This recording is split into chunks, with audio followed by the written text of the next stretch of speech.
एक गांव में एक औरत अपने बच्चों के साथ रहती थी जो निहायत ही गरीब थी। गुर्बत का यह आलम था कि कई कई दिन खाने को कुछ ना मिलता। वो जंगल में जाकर लकड़ियाँ इकट्ठी करती, फिर उनको शहर जाकर बेचती और कुछ पैसे कमाती तो कुछ खाने को मिलता।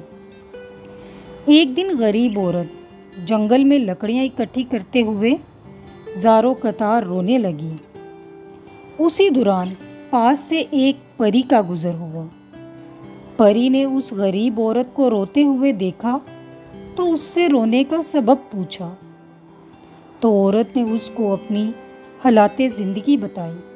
परी को उसकी हालते ज़ार पर तरस आ गया और उस गरीब औरत से कहा कि अगर तुम अमीर हो जाओ तो क्या तुम वादा करती हो कि तुम अपने जैसे गरीबों की मदद करोगी?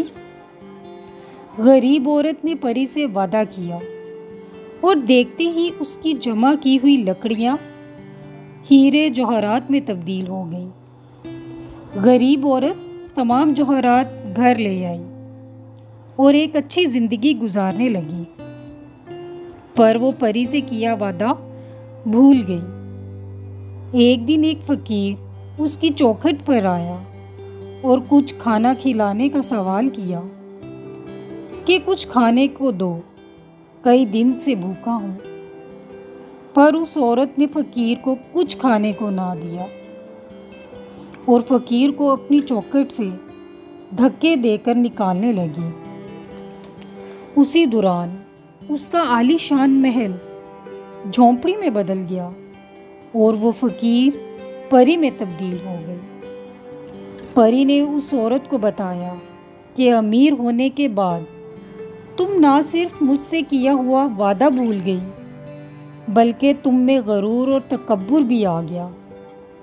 इसलिए मैंने वो तमाम दी हुई दौलत तुमसे वापस ले ली।